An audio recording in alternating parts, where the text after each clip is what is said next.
தெரியுமா தெரியாத உங்களுக்கு? ஐயா பெரியவங்களா இருக்கீங்கல்ல, எப்ப நம்ம மாற போறோம்? இதுல வந்து கூட போய் சுத்தி வந்து எவ்வளவு நேரம் ஆகும்? என்ன வேகத்துல போயிட்டு இருக்காங்க பாருங்க, 120 கிலோமீட்டர்ல போயிட்டு இருக்காங்க.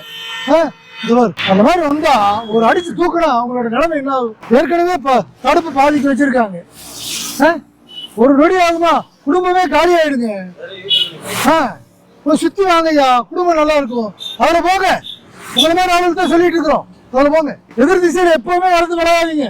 குறுக்க போறது நடக்க போறோம், சுத்தி போய் பாருங்க. என்ன வேகத்துல போயிட்டு இருக்காங்க பாருங்க. பேருந்து ஒரு நொடிதான் அடிச்சு தூக்குறா, அங்க தூக்கிட்டு போயிடுவாங்க. இதுல வராதிங்க, எதிர் திசையில எப்பவுமே வராதிங்க. அதுல இங்கே எவ்வளவு தம்பி, அதுல போங்க. இதுல போன் மேல பேசிட்டு வரீங்க. அடுத்த தடவை யூட்டர் அடிக்க தம்பி. எதிர் திசையில எப்பவுமே வராதிங்க, எந்த காரணத்துக்கு வராதிங்க, என்ன அவசரம்னாலும் வராதிங்க. அதுக்கு தகுந்த மாதிரி முன்னாடி கிளம்பி வந்துருங்க வீட்டுல இருந்து. ஐயா காலை நீட்டிட்டு வராரு, இப்படி நீட்டிட்டு வந்தாரு பாத்தீங்கல்ல, அடிச்சு தூக்குற காலோட தூக்குற என்ன ஆகுங்க? மருத்துவமனை தேடி போவாங்க, ஆஸ்பத்திரி எங்க இருக்குதுன்ட்டு. கண்டிப்பா கண்டிப்பாங்கிறீங்க, நீங்க தான் சொல்லிக் கொடுக்கணும் அவங்களுக்கு.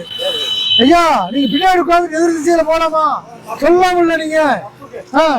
தப்புங்கிறீங்க, தெரிஞ்சுட்டே பண்ணோம்னா நம்ம தானே மாறுற பாருங்க. லாரி கீரியில என்ன வேகத்துல போகுது, அந்த பாதியோட தடுப்பு இருக்குது, அது நின்று பயந்து வரணும்ல. எச்சரிக்கையா போங்க, தலைக்கு வசம் தலையில மாட்டுக்கணும்.